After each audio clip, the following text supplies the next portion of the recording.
Halo, halo, Bung Rocky, kita lanjutkan perbincangan hari ini makin seru. Tapi masih ada kaitannya juga dengan Mahkamah Konstitusi ya. Dan ini memang sekali lagi kita ingatkan Pak SBY bukan semata-mata melihat soal proporsional terbuka tapi tertutup, tapi melihat Mahkamah Konstitusi itu sekarang menjadi pintu masuk utama itu buat rezim ini melanggarkan kekuasaan. Caranya macam-macam. Salah satunya itu yang sekarang sedang ramai dipersoalkan itu adalah kemungkinan besar bahwa Gibran itu akan menjadi calon wakil presidennya Pak Prabowo. Jadi kalau saya tadi menyebutnya mosaiknya itu, puzzle-nya itu udah mulai banyak nih. Salah satunya ternyata bukan hanya PSI itu yang mengajukan gugatan itu, Bung Rocky. Dua orang kepala daerah dari Gerindra juga mengajukan. Satu adalah wali kota Bukit Tinggi, yang kedua adalah wakil Bupati Lampung Selatan. Nah ini kalau apa kepentingan mereka gitu dalam dalam pilpres ini ya pasti urusannya jangka pendek itu adalah Gibran gitu.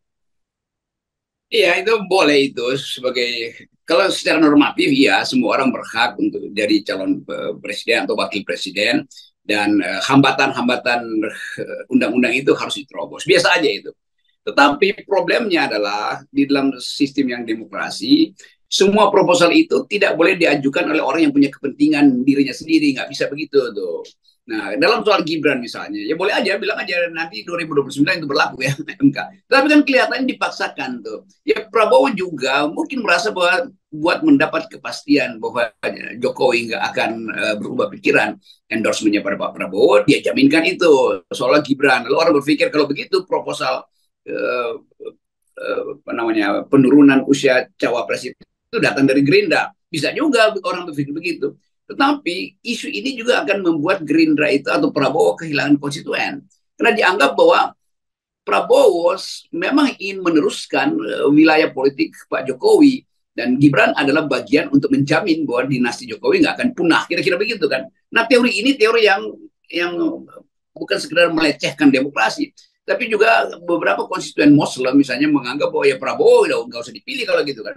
Jadi kita juga mau hitung itu. Ini analisis sementara. Tetapi hal yang paling berbahaya adalah nanti akan ada orkestrasi untuk mendukung Gibran. Nah, Gibran juga akan mengalami cacat. Kalau misalnya Gibran dari awal mengatakan, ya saya tahu itu kira-kira saya memang ingin masuk dalam politik, tapi belum cukup usia, ya mungkin nanti 2009 dia akan dapat dukungan bagus. Tapi kalau dia juga ambisinya dia ucapkan sekarang itu sama artinya bahwa dia disuruh oleh ayahnya itu untuk nebeng pada Gerindra supaya Gerindra amankan Jokowi. Jadi orang anggap bahwa oh ini demi pengamanan Jokowi dong, bukan demi Gibran sendiri. Jadi Gibran ini juga jadi avatarnya Jokowi di Gerindra kan. Jadi itu masalahnya tuh. Jadi kita mau lihat sebetulnya ini etiknya apa itu. Tapi oke, nggak ada soal. Kalaupun itu terjadi, ya ambil aja risikonya kan. Gerindra saya kira dalam hitungan saya dia akan dapat keyakinan bahwa Jokowi nggak akan halangi. Tetapi kita tahu Jokowi udah nggak punya endorsement power untuk melakukan itu masalahnya. Ya. Milenial akan lihat ya kok begini politiknya. Milenial itu 27 sampai 30% itu swing voters loh. Bisa dia tiba-tiba ya udahlah kita walk out aja atau kita lakukan golput atau bahkan ya pindah ke Ganjar aja lebih jelas Hmm. posisinya tuh. Jadi ini masalahnya. Jadi saya kira Green atau Prabowo juga lagi hitung strateginya tuh taktis apa tidak ini paling nggak wacana diajukan ya kira-kira itu. Jadi Gerindra pinter juga diumpankan dulu itu untuk tahu testing the water apakah ini lukratif atau potensial untuk nambah suara Gerindra Yunto suara buat Prabowo atau justru melemahkan Prabowo. Ya, ya, ya. Ya, ya, ya betul. Saya kira saya sepakat ini karena bagaimanapun juga pemilih Prabowo itu oke. Sebagian besar itu saya kira meskipun Pak Prabowo masuk dalam koalisi pemerintahan, masuk jadi anak buah Pak Jokowi, tetap saja ini kan residu dari 2019 kemarin ya, Bung Rocky ya. Dan mereka ini rata-rata sebagian besar ya bukan pendukung dari Pak Jokowi gitu. Jadi kalau kemudian sekarang menyatukan ini seperti menyatukan minyak dengan air sih saya kira ya. Dan orang akan kaitkan dengan beberapa institusi yang mendorong isu dua capres ini kan. Hmm, Termasuk ya. kemarin kita bahas CSIS. Dan Hmm. CSIS masih punya beban historis bahwa itu tempat orang kasakusuk, tempat minoritas kasakusuk tuh di situ. Jadi akan terlihat juga itu akan mempengaruhi keakraban kita bernegara. Jadi kira-kira akan dianggap bahwa itu Jokowi lagi berkonspirasi dengan oligarki oligarki itu dikendalikan oleh etnis tertentu, oleh kepentingan politik tertentu untuk memastikan bahwa hanya ada dua dan dua-duanya itu capres itu di dalam pencapresannya ada tangan-tangan Jokowi. Ganjar ada tangan Jokowi, di PDIP, di Gerindra ada tangan Jokowi lewat Gibran. Itu akan membuat clash sara itu muncul lagi tuh. Karena dianggap ini akal-akalan untuk mencegah mayoritas Muslim masuk di dalam pemilihan kandidasi itu.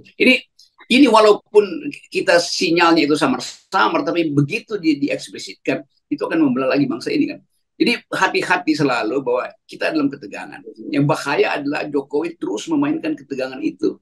Dan para capres ini juga mesti sadar bahwa rakyat itu paham tentang apa yang sedang berlangsung di istana. Apa yang dilakukan oleh Mahkamah Konstitusi itu adalah membenarkan konspirasi politik. Jadi MK berubah menjadi mahkamah konspirasi akhirnya. Ya. Dan kan begini, Pak Gibran sendiri sudah bolak-balik membantah. Pak Jokowi juga menyatakan kan umurnya belum cukup dan sebagainya. Tetapi publik itu hafal dengan retorikanya Pak Jokowi dan juga bahkan hafal dengan retorikanya Gibran gitu. Yang kalau menyatakan tidak itu sebenarnya iya gitu. kan Pak Jokowi dulu juga menyatakan waktu itu copras capres saya nggak mikir pada waktu beliau di gubernur gitu ya. Dan ternyata dia nyapres. Gibran juga begitu. Saya nggak tertarik masuk politik. Hanya lebih baik bisnis karena kalau mau kaya di politik itu korupsi. Tiba-tiba jadi wali kota gitu. Nah sekarang kalau dia membantah. Dan tapi kemudian ada indikator-indikator yang jelas PSI yang sangat dekat dengan Gibran dan Pak Jokowi sudah mengajukan gugatan.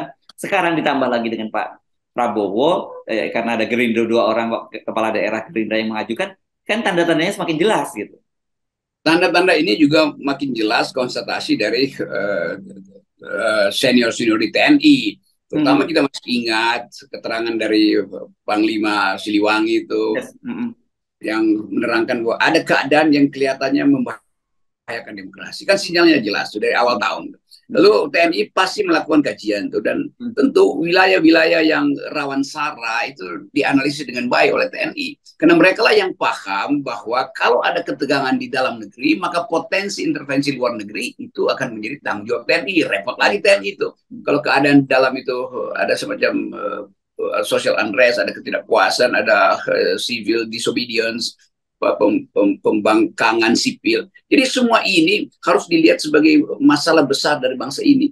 Yang membuat masalahnya adalah Presiden Jokowi. Kan dari awal Presiden Jokowi nggak mau berhenti cawe-cawe di dalam urusan capres-cawapres ini kan. Jadi harusnya Pak Jokowi tahu bahwa dia itu sudah dianggap sebagai orang yang munafik akhirnya tuh, penuh intrik. Bilang A, lakukan B, segala macam. Kita hafal apa itu. Beberapa waktu lalu kita usulkan Pak Jokowi datang ke publik setiap 2 minggu, kasih address, kasih political address, kasih public address, kasih pidato pendek tuh, tentang masa depan bangsa tuh. Jangan dia yang ngatur-ngatur. Itu dendam akan muncul lagi tuh. Jadi itu bahayanya. Jadi ya udah, kalau itu pun nggak mau didengar ya udah, satu waktu akan terjadi semacam ya ketegangan yang mengarah pada kerusuhan. Kita cuma mau mengajukan itu sebagai hipotesis akademik. Ya, nah kan kalau Pak Jokowi, saya kira kita sudah sampai pada satu kesimpulan, ya sudahlah kalau Pak Jokowi kita mau ngomong apa lagi, udah nggak bisa diubah gitu. Tapi tentu saja kita menyayangkan kalau itu betul pada Pak Prabowo, karena bagaimanapun juga Pak Prabowo ini kan terdidik meskipun dia militer, tapi dia terdidik dalam tradisi Barat, tradisi demokrasi. Kalau kemudian untuk kemudian mencapai tujuan dia menjadi seorang presiden, dia menghalalkan segala macam cara, saya kira itu sangat disayangkan. Iya, ini ujung dari sebetulnya ujung dari keinginan Prabowo untuk tampil maksimal, tampil secara etis supaya dia dianggap sebagai pembawa kemuliaan politik, nobility itu. Dan kalau itu nggak terjadi ya reputasi Pak Prabowo akhirnya berantakan juga. Jadi di dalam poin saya kita mau lihat Prabowo itu kalau misalnya terindikasi bahwa Prabowo yang ajukan proposal itu sebaiknya dibantah aja kan. Bukan dengan taktik siksaknya Dasko misalnya bahwa ya ini kita masih proses, tapi juga dengan taktik siksak itu kita tahu mungkin sekali memang Prabowo mengajukan itu untuk menguji keadaan, termasuk menguji keadaan atau potensi penolakan itu. Dan kalau begitu berarti Prabowo ya lagi melakukan fungsi sebagai taktikus, sebagai orang yang secara taktis mencoba meraba apa sebetulnya pendapat publik tentang isu kalau dia harus melindungi Jokowi. Demikian sebaliknya. Bukan sebaliknya, arah yang lain adalah untuk menguji apakah Jokowi gembira atau sebetulnya dari awal memang Jokowi menginginkan itu tuh. Jadi Prabowo berupaya membaca pikiran Jokowi yang tersembunyi sebetulnya buat dia memang ingin anaknya meneruskan kepemimpinan dia kan. Kan itu artinya kan. Ya mungkin Prabowo akhirnya gembira tuh. Oh akhirnya saya tahu tuh dalam hati. Oh itu maksudnya kenapa Pak Jokowi mau dapat kepastian tuh. Sebetulnya kepastian Pak Jokowi minta pada rakyat supaya rakyat tidak mempersoalkan presiden setelah dia lengser. Padahal itu tradisi kita. Dari zaman Pak Harto juga tradisi itu kita pakai kok. Nggak ada orang yang mau mempersoalkan presiden yang udah lengser itu. Malas juga akhirnya kan karena mesti buka lagi file dan ke depan masih lama. Itu pentingnya kita bikin semacam konvensi ethics convention bahwa presiden yang udah lengser ya udah dia udah lakukan sesuatu, dia bisa dihitung berprestasi atau nggak berprestasi, tergantung opini publik kan, itu aja. Jadi opini publik lah yang akan menilai Jokowi berhasil apa enggak. Bukan dianggap Jokowi berhasil kalau menanam Gibran di Gerindra atau menanam uh, Ganjar di PDIP. Bukan itu. Tetap opini publik yang akan menilai. Oh, Pak Jokowi ya 70% berhasil, 30% enggak. Atau sebaliknya 30%, 70% enggak. Ya terima aja kan sebagai fakta.